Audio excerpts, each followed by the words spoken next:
আসসালামু আলাইকুম। শেষে কবিতার পেজ থেকে চলে আসছি। আজকে এখন হচ্ছে আমি কখনো রোস্ট রান্না করে দেখিনি আপনাদেরকে। আমি আজকে রোস্ট রান্না করে দেখেছি। এখানে কিছু হালকা হলুদ আর লবণ দিয়ে রোস্টগুলো ভেজে নিয়েছে।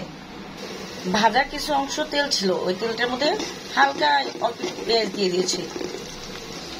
এখানে কাজু বাদাম, কাঠবাদাম আর পেস্তা বাদাম একসাথে বেটে নিয়েছি। আর এখানে হচ্ছে পেস্ট বাটার নিয়েছি। 1 চামচ হচ্ছে কাজু বাদাম যে পেস্ট বাটা ছিল, আর হচ্ছে পেঁয়াজের বাটা 1 চামচ করে নিয়েছি।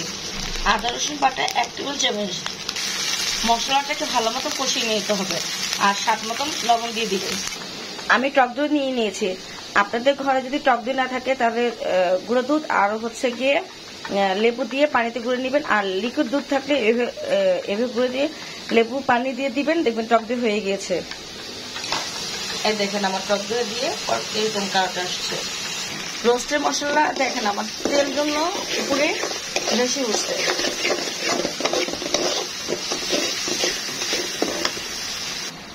দেখেন আমার মশলার কালারটা কিন্তু চেঞ্জ হয়ে গিয়েছে। ঠিক আছে, এখানে তেজপাতা দিবে। এখন হচ্ছে 1 কাপ লিকুইড দুধ আমি গুলে নিয়েছি। দুধটা হচ্ছে আমি এটার মধ্যে দিয়ে দিব। আগে রোস্টগুলো দিব মেখে, তারপর হচ্ছে লিকুইড দুধ দিয়ে দিব। রোস্টের পিসগুলো দিয়ে দিলাম। আমি লিকুইড দুধটা কিন্তু ঢেলে দিয়েছি দেখেন। এখন নামার আগ দিয়ে হচ্ছে ঘি দিব, কাঁচামরিচ দিব। আর রোস্টের যে মশলাটা ওটা আমি ঘরে নিজের হাতে তৈরি করা, ওইটা ইনশাল্লাহ আপনাদেরকে দিয়ে দিব। আর হ্যাঁ, আরেকটা কথা বলি, সেটা হচ্ছে গিয়ে চুলা হিটটা একদম মিডিয়াম লাগবে, কারণ যাতে চুলা নিচে দিয়ে না লেগে যায় এটা খেয়াল রাখতে হবে। এখন এটা হওয়ার পরে হচ্ছে কাঁচামরিচ দিয়ে দিব, আর হচ্ছে ঘি দিয়ে দিব, আর পেঁয়াজের ব্রেস্তা, আর একটু সামান্য পরিমাণে ক্যারোট। আর যদি কেউ মিষ্টি পছন্দ করেন অবশ্যই মিষ্টিটা দিবেন। আমার ঘরে কেউ মিষ্টিটা খেতে ভালো লাগে না, তো মিষ্টিটা আমি দিব না খুব একটা। এখন এটা আমি ঢেকে রান্না করতেছি।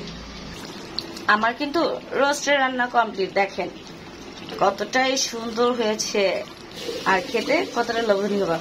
এখনো হচ্ছে কিছু কাঁচামরিচের মানে আগা যেটা ওটা ভেঙে দিব, আর পেঁয়াজের ব্রেস্তা আর হচ্ছে ঘি দিয়ে দিব।